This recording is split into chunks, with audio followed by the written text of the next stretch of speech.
ఇవాళ morning news చూశాను. Elon Musk team ఒక 20 మెంబర్స్‌ని ట్రంప్ గారు తన క్యాబినెట్‌లో తీసుకోవాలని ఇవాళ మార్నింగ్ న్యూస్ చూశాను. ఒకవేళ ఆ 20 మెంబర్స్ అట్లా వాళ్ళకి గాని ప్రిఫరెన్స్ గాని ఇస్తే కొంచెం ఇండియాకి అటువంటి మార్కెట్స్‌కి కొంచెం నెగెటివ్‌గానే ఉండొచ్చు. ఎందుకంటే ఎలన్ మస్క్ పెద్ద బిజినెస్ మ్యాగ్నెటు. ఆహ్, అతనికి ఉన్న స్టార్‌లింక్స్ ఇంటర్నెట్ సంబంధించింది. టెస్లా కార్లు కొంచెం ఆటోమొబైల్ ఇండస్ట్రీకి, టెలికాం ఇండస్ట్రీకి కొంచెం ఆ షేర్లకి కొంచెం నెగెటివ్ న్యూస్ ఇది. ఎందుకంటే వాళ్ళు ఆహ్, టెస్లా కార్లు ఇండియాకి తీసుకురావాలని చెప్పేసి ఆహ్, ఎలన్ మస్క్ గట్టిగానే ప్రయత్నిస్తున్నాడు. కొంచెం ఆటోమొబైల్ ఇండస్ట్రీకి కొంచెం కాంపిటీషన్ పెరుగుతుంది. అలాగే స్టార్లింక్స్ ఇంటర్నెట్ సంబంధించి బ్రాడ్‌బ్యాండు మనకి వితౌట్ వైరింగ్ అనమాట. వైర్లు లేకుండానే శాటిలైట్ ద్వారా ఇంటర్నెట్ ప్రపంచానికి అందిస్తున్నాడు ప్రెజెంట్. చాలా దేశాల్లో స్టార్లింక్ యాక్టివ్‌గా ఉంది. అది ఇండియాకి గాని వస్తే మన టెలికాం ఇండస్ట్రీకి కొంచెం ఆహ్, జియోకి, ఎయిర్‌టెల్‌కి, వోడాఫోన్‌కి కొంచెం నెగెటివ్ న్యూస్ ఇది.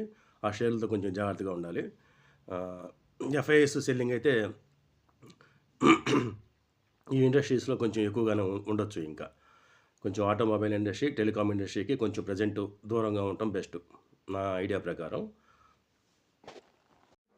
ఈరోజు ఇంకో నెగెటివ్ న్యూస్ ఏందంటే రష్యా మీద ట్రంప్ గారు ఉక్రెయిన్‌తో గాని చర్చలు జరగకపోతే మీకు శాంక్షన్స్ అదే మామూలుగా ఆంక్షలు విధిస్తామని చెప్పేసి రష్యా మీద ఒక ప్రకటన అయితే చేశాడు. ఇది కొంచెం నెగెటివ్ న్యూసు. మళ్ళీ యుద్ధం కొంచెం సద్దుమణుగుతుంది అనుకున్న వేళ ఈ గాజా, ఇజ్రాయెలు మళ్ళీ కొంచెం రష్యా ఎలా రియాక్ట్ అవుతుందో చూడాలి. ఇదొక న్యూస్ ఉంది ఇవాళ. ఇంకో న్యూస్ వచ్చేసి జియో ఫైనాన్షియల్, బ్లాక్ రాక్ వీళ్ళిద్దరు కలిసి జాయింట్‌గా కలిసి 117 కోట్లు మ్యూచువల్ ఫండ్ బిజినెస్‌లో ఇన్వెస్ట్ చేయాలనుకుంటున్నారు. ఇది కొంచెం మ్యూచువల్ ఫండ్ ఇండస్ట్రీ కాంపిటీషన్‌గా జియో ఫైనాన్షియల్ సర్వీసెస్ ఫ్యూచర్‌లో ఉండొచ్చు. ఇది జియో ఫైనాన్షియల్ సర్వీసెస్‌కి పాజిటివ్ న్యూసే. ఈ స్టాక్‌ని కొంచెం గమనించుకోవాలి ఇవాళ. ఇవాళ ఇంకో న్యూస్ ఉంది. ట్రంప్ గారు ఈ బ్రిక్స్ కంట్రీస్‌కి వార్నింగ్ ఇచ్చారు. మీరు గాని డాలర్‌ని మీ కరెన్సీతో రీప్లేస్ చేయాలనుకుంటే మటుకు 100% టారిఫ్స్ విధిస్తాము. మీరు అమెరికాతో చేసే బిజినెస్ లావాదేవీలకి మేము 100% మేము సుంకాలు విధిస్తామని చెప్పేసి వార్నింగ్ ఇచ్చారు. అందువల్ల ఏందంటే ఇదొకటి నెగెటివ్ న్యూస్‌గా భావించొచ్చు. జేఎస్‌డబ్ల్యూ ఎనర్జీ $35 బిలియన్ ఇన్వెస్ట్ చేస్తుందంట మహారాష్ట్రలో. వాళ్ళు ఎలక్ట్రిక్ వెహికల్స్ ఎక్స్‌పాన్షన్‌కి అండ్ గ్రీన్ ఎనర్జీ సెక్టార్స్‌లో వీళ్ళు ఇన్వెస్ట్ చేస్తున్నారు. $35 బిలియన్. ఇది జేఎస్‌డబ్ల్యూ గ్రూప్‌కి కొంచెం పాజిటివ్ న్యూసే ఇది.